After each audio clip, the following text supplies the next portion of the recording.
Assalamualaikum warahmatullahi wabarakatuh dan salam sejahtera.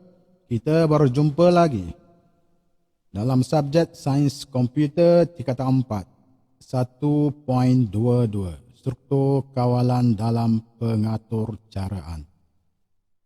Okey, seperti biasa sebelum cikgu meneruskan pembelajaran hari ini, jangan lupa ya.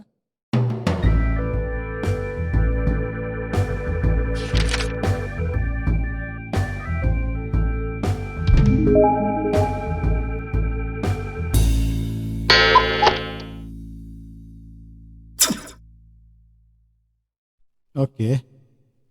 1.22 ini masih lagi dalam tajuk algoritma ya. Jadi kita akan melihat secara sepintas lalu dalam konteks algoritma. Tidak masuk lagi dalam pengaturcaraan. Okey. Jadi ada 3 struktur kawalan komputer. Ada 3 struktur kawalan komputer.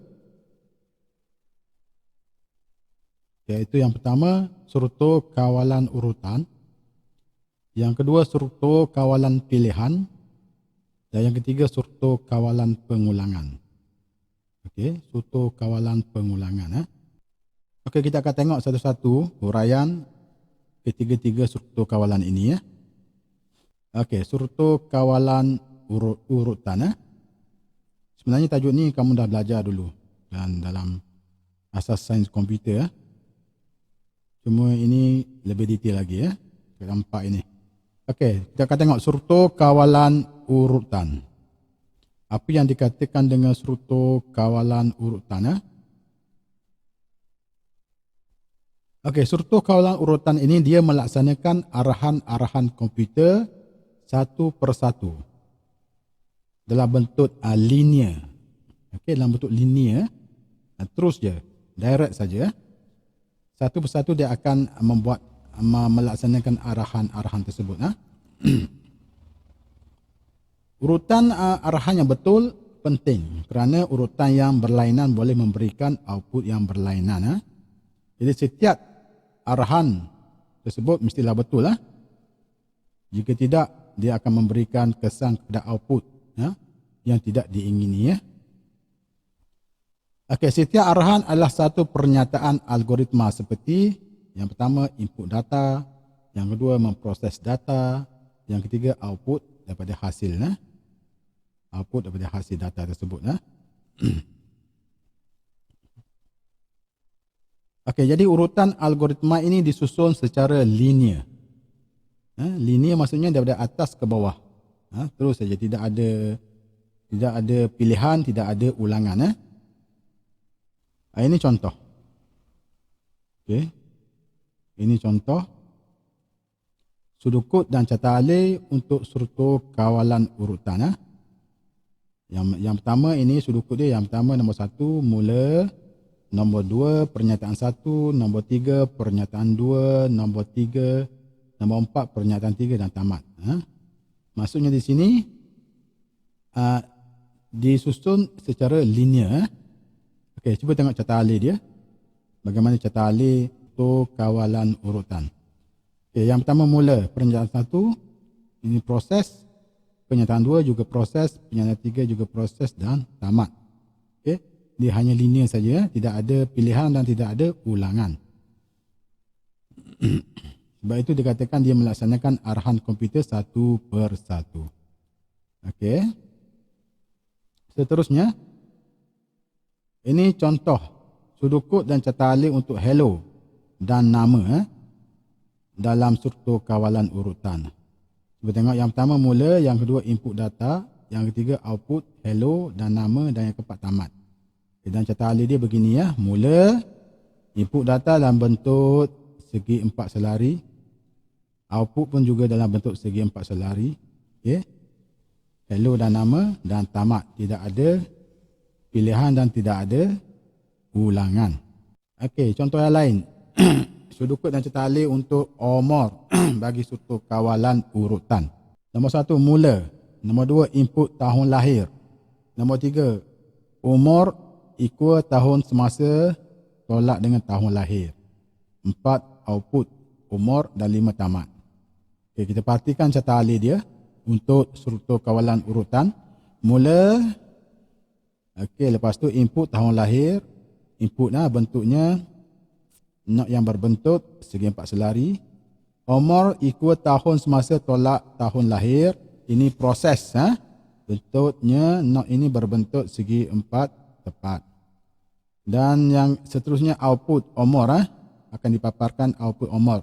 Okay, output dalam bentuk segi 4 selari dan tamat. Okay, ini contoh-contoh bagi struktur kawalan urutan, bagaimana sudukut dan carta alirnya. Okay, apa yang dimasukkan dengan input interaktif? Maksudnya penyataan-penyataan input adalah untuk menerima data daripada pengguna. Okay, itu masuk input interaktif. Pengguna memasukkan data. Okay, maksudnya kita dapatkan input daripada pengguna. Bila kita dapatkan data input daripada pengguna, itu dikatakan input interaktif. Okay, data yang dimasukkan melalui papan kunci dan akan disimpan dalam pemboleh ubah. Nanti kita akan tengok secara detail apa itu pemboleh ubah dan sebagainya dalam tajuk 1.3 nanti. Okey, pemboleh ubah ialah ruang memori yang dikhususkan untuk menerima dan menyimpan data. Okey. Jadi pemboleh ubah dalam komputer ini dia ada ruangan disediakan untuk menyimpan dan menerima data yang dimasukkan oleh pengguna. Okey. Okey, algoritma dikatakan interaktif apabila melibatkan input pengguna. Okey, ini yang cikgu masukkan tadi. Jadi algoritma itu dikatakan interaktif apabila kita menyediakan input daripada pengguna. Okey. Seterusnya, apa yang dimasukkan dengan umpukan. Okey, kaedah umpukan juga digunakan untuk memasukkan data ke dalam pemboleh ubah. Dia ada beza. Umpukan ni data tersebut telah kita masukkan di dalam atur cara. Berbeza dengan input interaktif. Input interaktif, pengguna yang masukkan data tersebut. Okey, umpukan ini data itu pengatur cara yang masukkan di dalam pengatur caraannya. Itu perbezaan antara umpukan dan input interaktif. Seterusnya, jadi nilai pemboleh ubah yang diumpukan adalah sama setiap kali atur cara dijalankan. Jadi nilai umpukan itu tidak akan berubah lah. Kalau kita letak 7, sampai bila-bila. Setiap kali atur cara itu dijalankan. Kalau kita letak 10, 10 lah. Berbeza dengan input interaktif. Jadi pengguna dia boleh masukkan apa-apa saja nilai. Okey, umpukan menggunakan simbol matematik iaitu equal sama dengan. Jadi untuk membuat data inputkan, kita mesti letakkan sama dengan dalam atur cara kita. Sebagai contoh, sebagai contohnya, di sebelah kiri operator equal itu ialah pemboleh ubah. Dan di kanan operator equal ialah nilai yang diumputkan, yang dimasukkan oleh pengatur cara. Okey, contoh. A equal 20. Maksudnya pengatur cara umputkan nilai A itu ialah 20 kepada pemboleh ubah A. Ini maksud umpukan. Jika interaktif tadi, input interaktif, nilai 20 ni tak ada. Pengguna yang masukkan. Jadi bila pengguna masukkan, kita tak tahu berapa nilai dia. Mungkin 20, mungkin 30. Itu perbezaannya. Okey, operator yang selalu digunakan seperti plus ni, tambah bermasuk penambahan, tolak bermasuk penolakan, star ini digunakan dalam pengatur caraan sebagai pendarapan. Dia tidak ada simbol add, dia tak boleh guna simbol add, dia kena guna simbol star. Slash bermasuk pembahagian, dia tidak ada yang bahagi bentuk titik 2 tu. Dalam pengatur caraan, jika kita hendak membuat operator pembahagian, kita mesti guna slash, darab guna star. Dan kurungan ni yang begini bentuknya bermasuk kurungan. Okey, seterusnya. Okey, dah habis tajuk ni. Okey, seterusnya ini contoh carta alih menerima 2 nombor dan papar jumlah nombor sebagai output bagi struktur kawalan urutan. Okey, cuba kita tengok.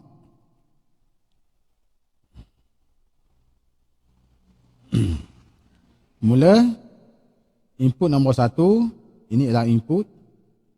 Okey, Ini input nombor 2 juga input. Okey, jumlah sama dengan nombor 1 dapat tambah nombor 2. Ini adalah proses. Output jumlah jumlah input yang pengguna masuk nombor 1 dan pengguna masuk nombor 2. Okey. Boleh faham Jadi dalam not input, perkataan-perkataan yang selalu kita gunakan ialah baca, input atau berdapatkan. Maksudnya dalam not simbol catali itu kamu perlu tulis perkataan-perkataan. Jika untuk input kita tulis biasanya baca, input atau dapatkan. Bagi not output pula, biasanya perkataan yang selalu kita tulis papar ataupun cetak ataupun tulis, output ataupun laporkan. Dalam not operasi, dalam not proses yang bentuk segi empat tepat ini, biasanya perkataan yang kita tulis ialah simbol-simbol operator matematik seperti tambah, tolak, darab dan bahagi digunakan dalam ungkapan tertentu. Okey, hasil aritmetik diumpukan kepada pemboleh ubah melalui simbol equal. Equal ni sama dengan okey, ini sama dengan Ini contoh carta alih bagi struktur kawalan urutan. Ingat, struktur kawalan urutan dia linear, dia tidak ada pilihan dan tidak ada pengulangan. Okey, kita tengok pula struktur kawalan yang kedua, iaitu struktur kawalan pilihan. Sesetengah masalah ini kita perlukan pilihan. Maksudnya keputusan itu kita perlu buat untuk setelah menilai syarat. Okey. Jadi keputusan yang berbeza memerlukan tindakan susulan yang berbeza. Sebagai contoh, jika hari sudah gelap, ambil baju dari ampayan. Jika masih cerah, sidai baju di ampayan. Itu maksudnya ada pilihan. Dia memberikan perisian komputer ada keupayaan untuk membuat keputusan berasaskan syarat yang telah ditentukan oleh pengatur cara. Okey. Jadi struktur ini dia membolehkan arahan-arahan lain komputer dilaksanakan dalam situasi masalah yang berbeza. Maksudnya komputer itu ada pilihan yang lain, bukannya satu pilihan saja. Jika satu pilihan saja, itu struktur kawalan urutan, dia tidak ada pilihan. Okey, ungkapan logik digunakan dalam syarat. Dia gunakan ungkapan logik. Jadi ciri umum adalah satu syarat yang menentukan satu daripada dua cabaran dipilih. Dia menggunakan operator aritmetik digunakan dalam ungkapan logik. Dia akan gunakan operator aritmetik. Ini contoh sudut dan carta alir. Okey, jika syarat benar, okey, mula jika blok pertama satu, blok penyataan yang pertama, tamat jika tidak mula, jika tidak blok penyataan yang kedua, tamat jika tidak. Ini secara umum struktur kawalan pilihan. Okey, kita tengok carta alir dia.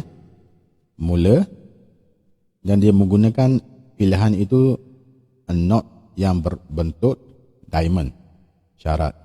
Okey. Lepas tu dia ada pilihan benar ataupun palsu. Ini syarat bulan, benar ataupun palsu. Jika benar dia buat pernyataan satu, jika palsu dia buat pernyataan dua. Okey, ini proses bentuk segi empat tepat ni proses. Okey, jika tidak dan semuanya tamat. Ini contoh secara umum sudut kod dan carta alir bagi struktur kawalan pilihan. Okey, seterusnya untuk menghasilkan syarat. Jadi syarat yang digunakan ialah ungkapan logik. Okey, syarat yang digunakan ialah ungkapan logik. Di mana ungkapan logik ini akan menilai data untuk menghasilkan keputusan benar ataupun true ataupun palsu, false. Ukupan logik digunakan.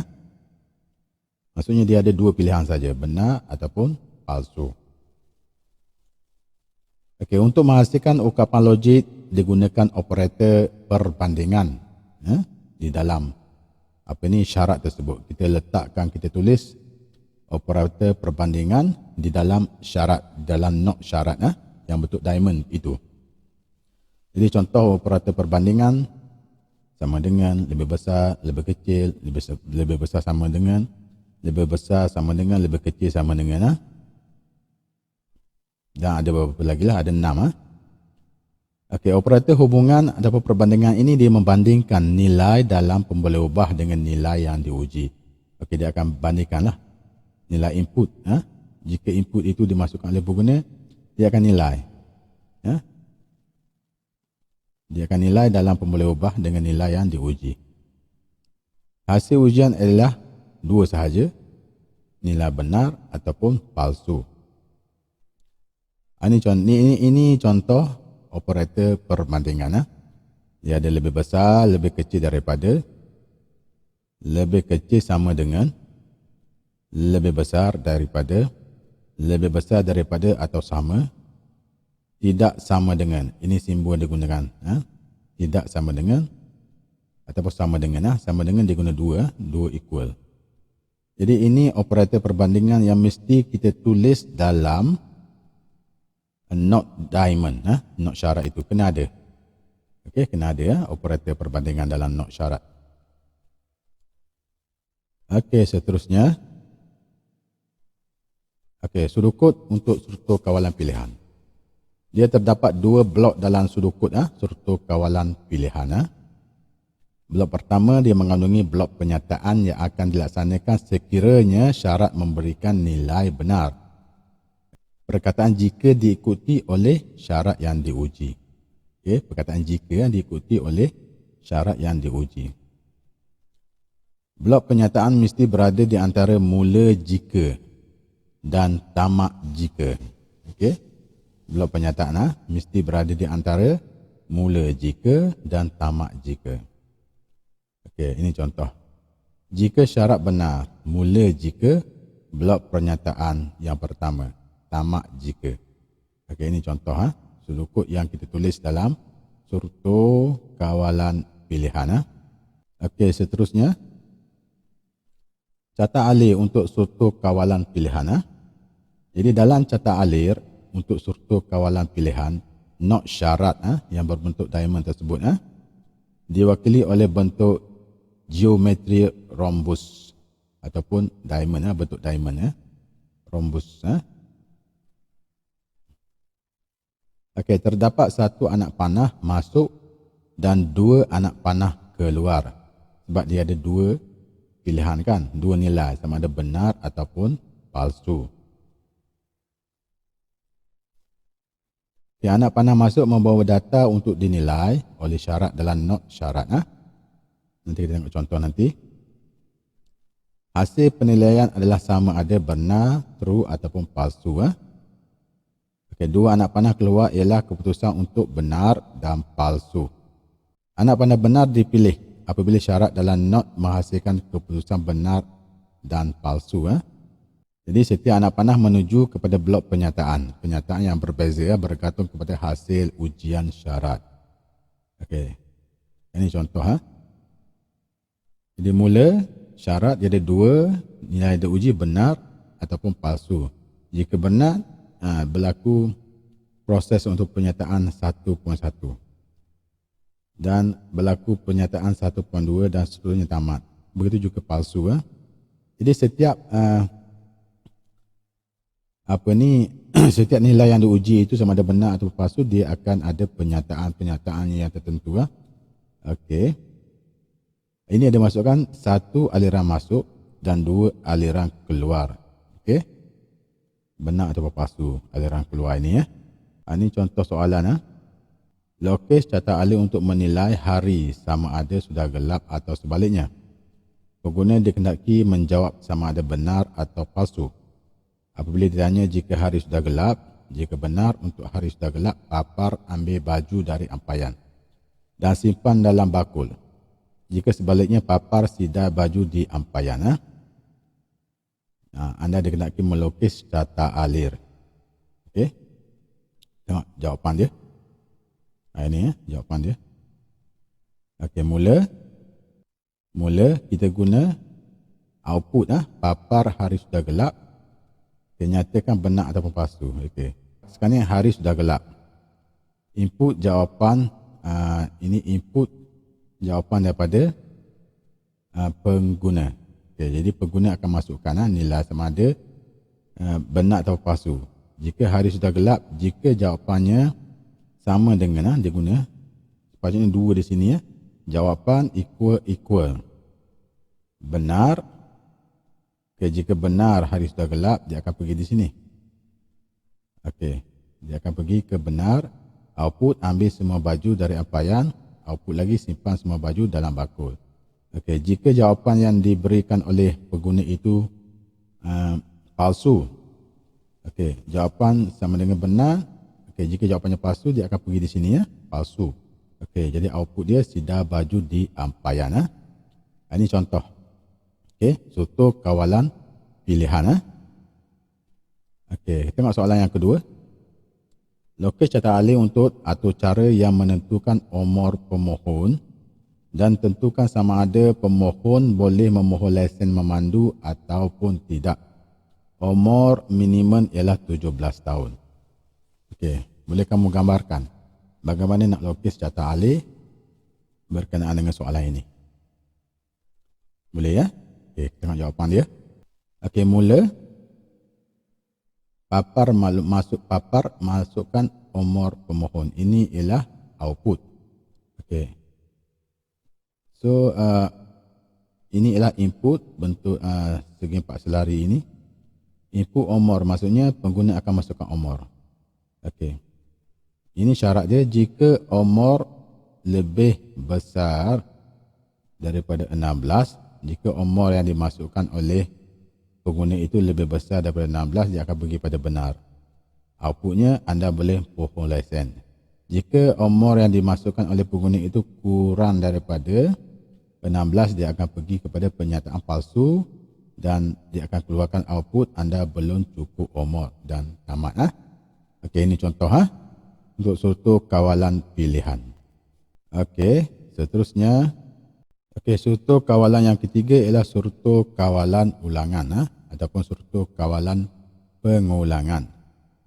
Mengulang arahan-arahan komputer. Ini ada masukkan dengan suatu kawalan pengulangan. Jadi ulangan tersebut boleh berlangsung sehingga menerima syarat berhenti atau mencapai bilangan yang ditetapkan. Okey, bila dah memenuhi syarat, ulangan itu akan berhenti ataupun telah mencapai bilangan yang dikehendaki, boleh dia akan berhenti. Jadi ulangan ni ada 2. Ulangan ada 2. Ulangan yang ditetapkan berapa kali ulangannya, iaitu suatu kawalan ulangan for, ataupun dan satu lagi suatu kawalan ulangan while, iaitu tidak ditetapkan berapa kali ulangan dan akan berhenti apabila memenuhi syaratnya. Okey. Di ulangan boleh berlangsung sehingga menerima syarat berhenti. Ini suatu kawalan ulangan while, atau mencapai bilangan yang ditetapkan. Ini ialah suatu kawalan ulangan for. Ini contoh.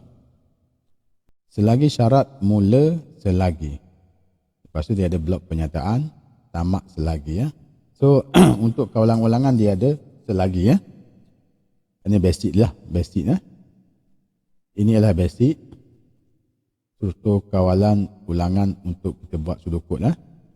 Dan ini cata alih suatu kawalan ulangan mula, lepas tu dia pergi pada syarat.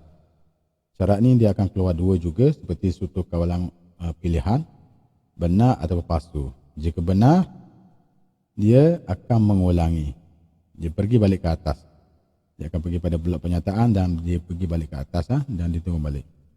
Jadi ulangan ini berlaku sehinggalah dia memenuhi syarat yang dikehendaki. ataupun memenuhi bilangan ulangan yang dikehendaki. Okey, seterusnya sudukut untuk struktur kawalan ulangan. Jadi syarat juga digunakan seperti dalam kawalan pilihan. Jadi struktur kawalan ulangan dia juga ada syarat untuk menentukan tindakan seterusnya. Jadi syarat diletakkan selepas kata kunci selagi. Okey, ingat tu. Syarat diletakkan selepas kata kunci selagi. Jadi kawalan ulangan menggunakan keputusan syarat benar untuk mengulang arahan-arahan dalam blok penyataan. Jadi dia akan guna penyataan benar, syarat benar. Syarat dia ada dua tadi, palsu ataupun benar. Jadi untuk ulangan, dia guna keputusan syarat benar untuk ulang arahan dalam blok penyataan.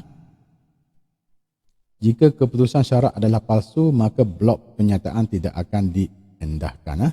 Jika palsu, blok penyataan yang hendak dinyatakan tidak akan diendahkan, diterus pergi kepada tamat. Okay, blok penyataan ini ialah penyataan-penyataan di antara kata kunci mula selagi dan tamat selagi. Okey, ini contoh. Tulis satu sudukut. Tulis sudukut untuk aplikasi yang akan mencetak teks "Saya gembira hadir ke sekolah hari ini" sebanyak 5 kali. So kita akan guna struktur kawalan ulangan for.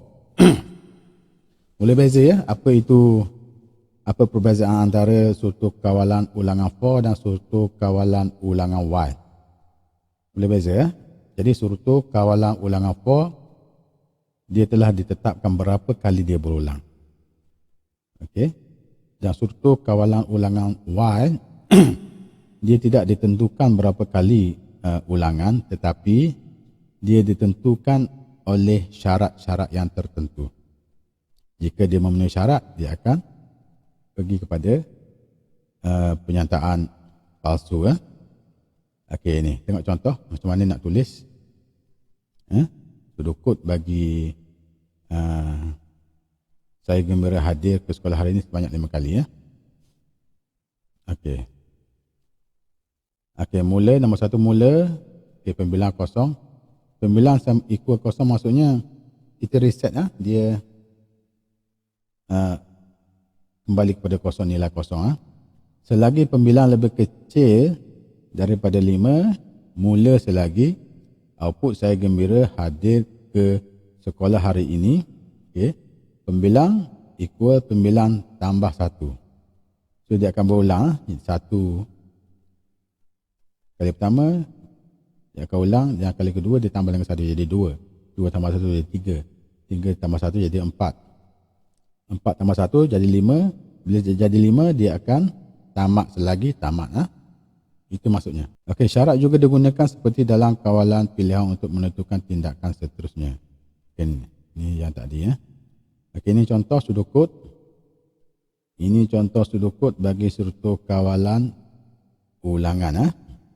Okey, untuk melukis carta alih bagi struktur kawalan ulangan, not syarat dalam struktur kawalan ulangan menentukan sama ada blok penyataan perlu diulang.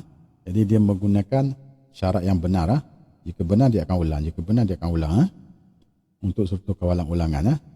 Jika keputusan adalah benar, anak panah menuju kepada blok penyataan dan seterusnya balik kepada not syarat untuk diuji sekali lagi. Sekiranya keputusan adalah palsu, anak panah keluar akan meninggalkan kesemua blok penyataan dan not syarat. Dia akan pergi pada palsu dan dia akan pergi pada tamat. Okey, ini contoh. Lukis carta alih untuk aplikasi yang akan mencetak teks "Saya gembira hadir ke sekolah hari ini" sebanyak 5 kali. Okey, ini contoh. Okey, mula pembilangan sama dengan kosong. So dia akan pergi kepada syarat. Syarat di sini mesti benar. Adakah pembilangan lebih kecil daripada 5? Jika benar, dia akan pergi pada penyataan output, iaitu bentuk segi 4 selari ini. "Saya gembira hadir ke sekolah hari ini". So dia akan pergi kepada proses pembilangan sama dengan pembilangan tambah 1. So dia akan jadi 2. So dia pergi balik pada sini, dia turun balik. Okey, adakah pembelaan lebih kecil lagi? 2 lebih kecil daripada 5? Benar. Okey, dia keluar lagi perkataan ini, output ini. Dan dia pergi ke sini, dia akan jadi 3. Okey, 3, turun lagi. Pembelaan lebih kecil, pembelaan itu 3 lah, 3 lebih kecil daripada 5. Okey, benar. Okey, dia akan keluar output, saya gembira hadir ke sekolah hari ini. Dan 3 itu tambah dengan 1, jadi 4. 4, dia turun lagi. Adakah 4 lebih kecil daripada 5? Benar. Okey, dia akan keluar output, saya gembira hadir ke sekolah hari ini. Dan 4 tambah jadi 5, tambah 1 jadi 5. 5 turun 5, adakah 5 lebih kecil daripada 5? Jawapannya ialah palsu dan dia akan pergi pada tamat. Okey, ini contoh umum. Bagaimana kita nak lukis carta alir bagi struktur kawalan ulangan. Okey, dah tamat tajuk ini 1.2.2 struktur kawalan dalam pengaturcaraan. Sekian, terima kasih. Kita jumpa lagi.